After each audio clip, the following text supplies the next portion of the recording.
Hi everybody, I'm Mike Garska with SuccessToolChest.com and FindAMentor.com. Welcome to this week's Help Me Communicate, where I help you become a better communicator. This week, I'm going to talk about the biggest communication problem out there. And what is that problem? That problem is simple. It's that most people, or often, people listen to reply. They don't listen to understand, they listen to reply. One of Stephen Covey's 7 Habits of Successful People is very simple. Seek first to understand, then to be understood. Why do we want to do that? When you listen to understand, you build trust. You demonstrate integrity. You demonstrate that you care about the other person. And when we demonstrate that we care, when we build trust, then we typically make it much easier to get the outcome that we want in any interaction. So today I'm going to give you 8 simple steps for active and reflective listening so that you can be known as someone who seeks first to understand, then to be understood. Do you ever wonder why people don't get your message or they go on the defensive? Do people get frustrated or angry when you're trying to get a message across to them? Do they stop talking? Do they stop listening? Do they begin to avoid you? If they do, then it's time to start adjusting how you communicate. The biggest communication problem is that we're listening to reply, not to understand. And when people are sensing that they're not being understood, they close up. They go on the defensive. They get frustrated, they get angry. It's very, very important to actively listen. Do you ever feel like someone's not listening to you? How do you respond? Do you close up? Do you raise your voice? This morning, my wife was running by a situation. She has to have a crucial conversation with a coworker that isn't meeting expectations. And so I explained to her what to do, and I didn't think she was hearing me and listening. She was going on. I raised my voice, and that didn't help the situation even a little bit. She said, "Please don't yell at me." And as soon as I got that message, that told me that I wasn't listening effectively or actively. So I went into a questioning, I slowed down, I listened to her, and then we came up with a solution that worked for her. She was in a situation where she didn't have an hour to have a crucial conversation. She's got a 6-hour time limit in this particular contract today, and she has to deal with the situation, and she only has 20 minutes to do it. So we talked about that, and we talked about the first step is to first understand what's going on for the other person, and then to set your guidelines. And here's the quickest way to do that. So the quickest way to get the situation resolved in a short period of time was to first understand what's going on for her, for this other person, and then to share what her response was to her understand the other person's understanding and perceptions. And that's what we want to do. If you're a leader, it's very, very, very important to first listen, to first understand. Even if you have a short period of time, the first thing you want to do is get clear on what's going on for the other person. Then drive home your particular message. So what are the 8 steps for active and reflective listening? Here they are. I'm going to give you a quick overview, and then I'm going to go into detail of each. The first one is to initiate contact. Tell them that you want to understand what's going on for them. The second one is to snap on. The third one is to smile and open up your body language. The fourth one is to observe the other person's body language. The fifth one is to avoid the temptation of interrupting. Avoid the temptation of preparing your response before you're finished listening. The sixth one is to allow the speaker, the other person, to finish what they're talking about. The seventh one is to go the extra mile and clarify to make sure that you understand. And the eighth one is to then respond openly, honestly, and respectfully in response to what their perceptions, thoughts, emotions, and intentions are. So the goal here, again, is not to just hear the message. The goal here is to understand the message. Okay, so initiate contact. Let them know that your intention is to understand what's going on for them. Relate the situation. Here's the situation. Give the specifics of the situation. And then say, now I want to understand what happened for you in regards to this situation. The second step is then to snap on. When you're talking to somebody and they're looking down at their phone, or they're looking out the window, or they're watching the TV, or looking at somebody else, do you feel listened to? No. When somebody is looking at you and nodding and has gentle eye contact, do you feel listened to? Of course you do. So snap on. Give what you want in response before you expect the response. Snap on to the other person. Smile gently. Don't seem sarcastic in your smile. Don't stare at them. But soft eye contact, gentle, moving away from their eyes back and forth so they don't feel intimidated. Make sure your body language is open. If somebody's sitting to you like this, do you feel like they're open to what you're saying? No. If they're sitting to you open and relaxed like this, do you feel like they're open to what you're saying? Of course you do. I was once in a critical meeting. There was 8 of us in the meeting, and the guy that was making all the decisions was somebody that needed to hear the message. And this person came into the meeting, sitting away from us, from the group, pointing away, with his arms and legs completely crossed like this. And I could tell that he wasn't open to the suggestions. So what we want to do is open up to them. So the third step is to observe the other person's body language. Okay, so you want to make sure your body language is open. Now, after you've observed, and if you see that they're closed up, then use this simple technique in active listening. It's a little bit of a technique that some people might call a little bit underhanded. I learned it from somebody who took an NLP course, Neuro Linguistics Programming, and it was you use this technique to get people to open up. So this person was sitting like this in the meeting. And so what I did to get him opened up is I would mirror him. I go into this, and then I would move into an open state. And it was a 2-hour meeting. For the first 20 minutes, I went back and forth like this, hold it for 5-10 seconds, and then I opened up. Then I went back like this, and then I opened up. After 20 minutes, he opened up exactly like me. Opened his arms, opened his legs, and actually leaned a little bit towards me. And then it was time to hit home with the message.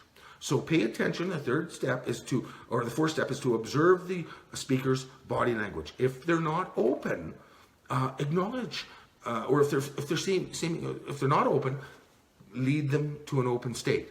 If they're seeming nervous, simply speak it. You appear nervous. I want you to know that I'm here to listen and understand you. So relax. Ask them to relax, but pay attention to that. Okay. The fifth step is turn off the internal chatter. If you are listening and you have your response down, make a little note so you remember what to talk about, but snap on and stay tuned to what the speaker is saying. Make sure that they're feeling like you are listening to them. And you do that by making sure that you're nodding, you're smiling a little bit, you're got a soft gaze, not staring eye contact, your body language is open.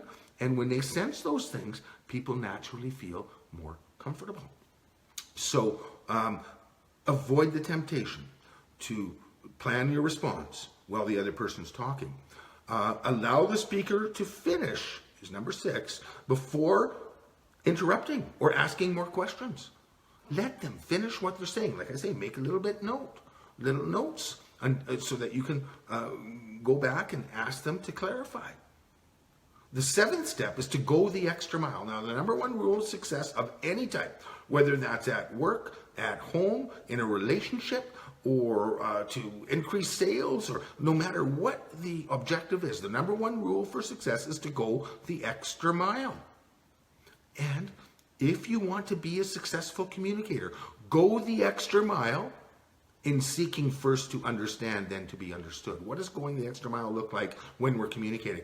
It's about reflective listening. So active listening is the snapping on, the open body language, the nodding, the soft gaze, That's active listening. Reflective listening is clarifying to make sure that we truly understand what's going on for other people. Now, there's 10 billion or 7 billion people on this planet. Every single human being has a different human interaction process. Communicating from the hip is what I call it. Human interaction process. We all communicate from the hip.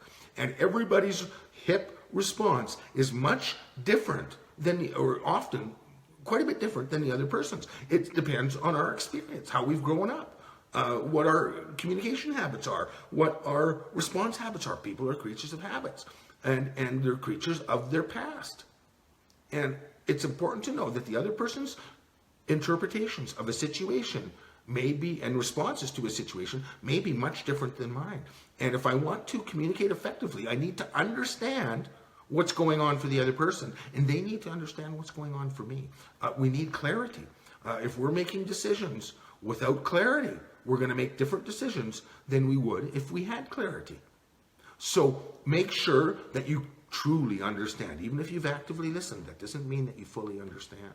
Before you speak your response to their stuff, make sure that you got it right. And how do you do that? You follow the human interaction process and question, okay, so when you said these words, this is how I interpret it. It's called paraphrasing. So repeat back to the other person in your own words what you heard them say.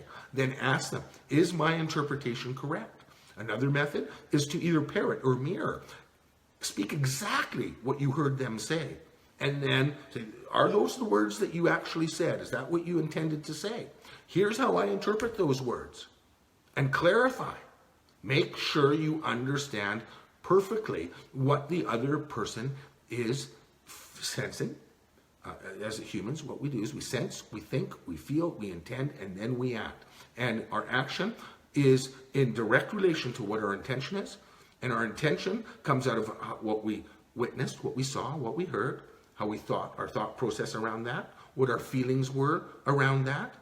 And then out of that, we get our intention and we choose our action. And our action can be silence. It can be reaching out and touching. It can be speaking words. That old myth that actions are louder than words is a little bit off, because speaking words in itself is an action. So the proper phrase should be, the words you speak that you're going to act, when they're not in alignment with what your true actions are, it makes me doubt your integrity. Not actions are louder than words. That's the proper response. I doubt your integrity when you don't do what you said you were going to do. Back to clarifying and paraphrasing and making sure that you got it right. Once you've got it right, once you know and you've got the person to agree with you that you understand them fully. So this is what you witnessed. This was your thought pattern around what you witnessed. This is how you feel about what you witnessed. And this is what you want to come out of this situation. This is your intention.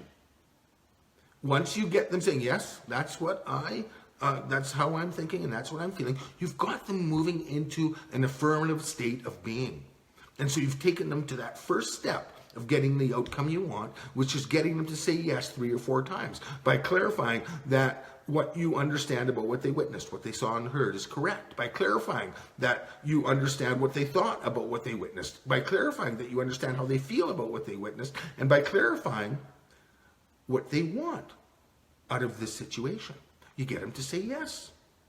And that's when now it's appropriate to share what's going on with you. And you share your hip in relation to their hip. That's the next stage of going to after actively and reflectively listening. So here's the situation. Here's how you interpret it. This is how I interpreted it.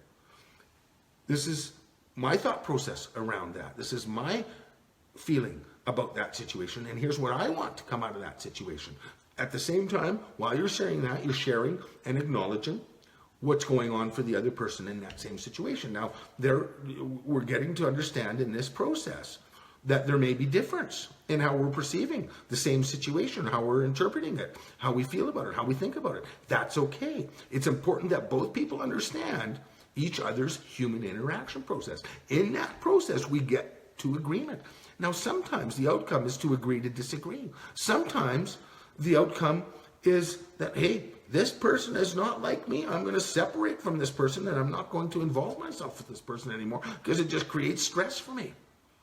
Do you feel stressful about difficult situations, difficult interactions? The way to reduce that stress is to communicate effectively. The way to communicate effectively is to first seek to understand, then to be understood.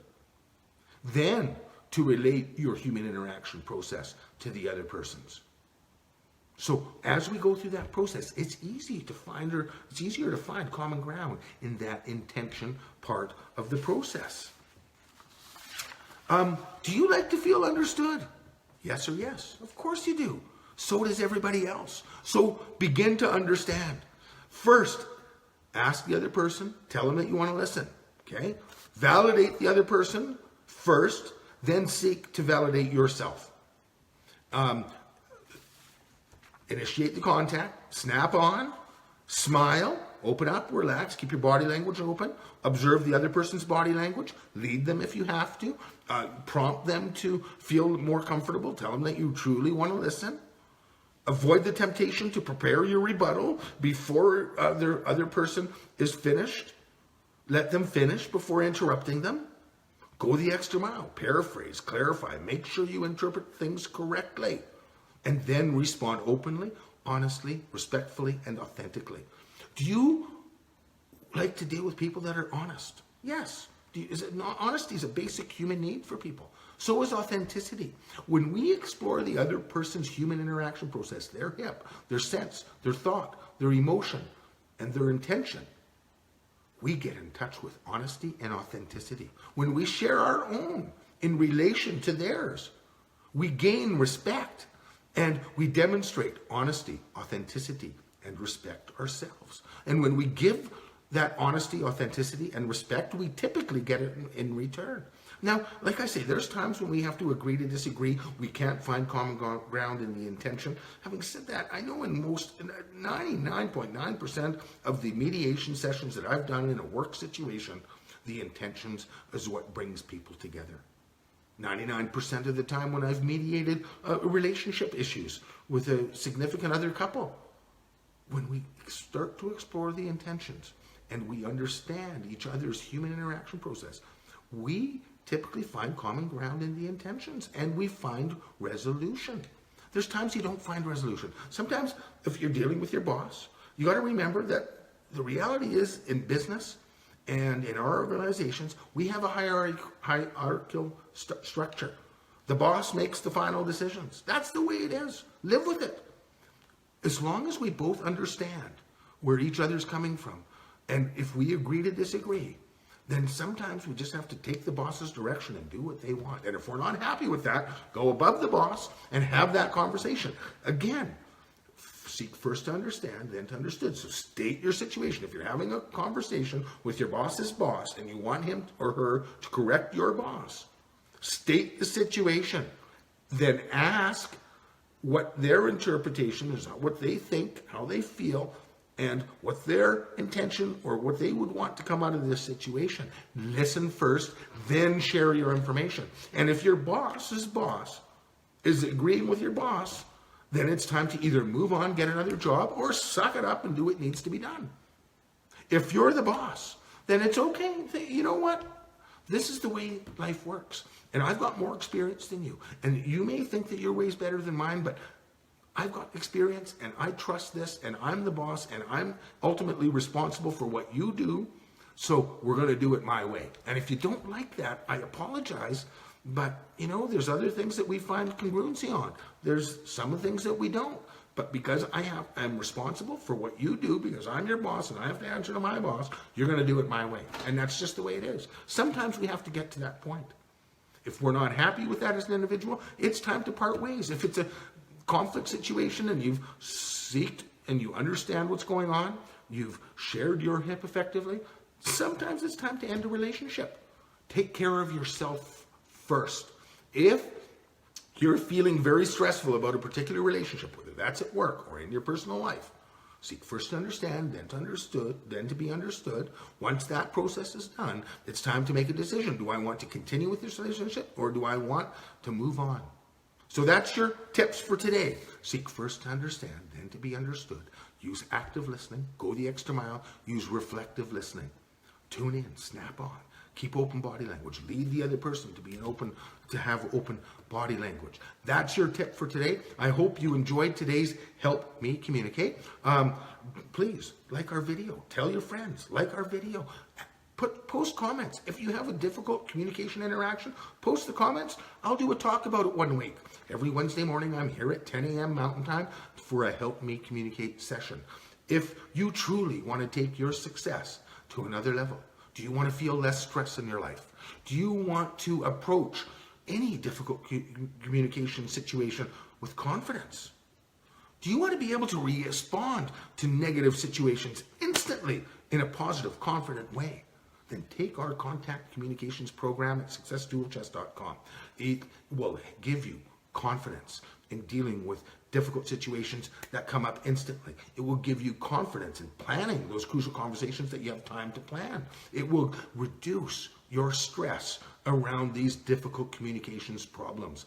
SuccessToolChest.com, contact communications program. It's only $199, less than the price of a good concert or a good fight or a good sports game. So invest in your future and you will feel less stress. You'll approach conversations that are difficult with confidence. You'll be able to navigate in those difficult conversations and switch it up when you need to. When you understand the full contact communications program, you'll learn what words to use, what words not to use. You'll learn when the right time is to ask questions, when the right time is to state your situations and your case. For free, you get the human interaction process at successtoolchest.com. If you want a quick reminder of what that process is and how to take advantage of it, it's free. The HIP effective awareness tool. You can download the PDF or watch the video at successtoolchest.com for free. And if you truly want to become a great communicator, take our contact communications program. Don't forget to pay it forward. Join findamentor.com as a mentor in that area of life that you're an expert at. Be a mentee in that area of life that you want to improve something at. There's 1,900 different categories at findamentor.com where you can mentor people. Contact communications program is one of the categories where you can sign up as a mentor or a mentee as well. You go out and make it an awesome day. Until next week, be a great communicator. Talk to you later. Bye for now.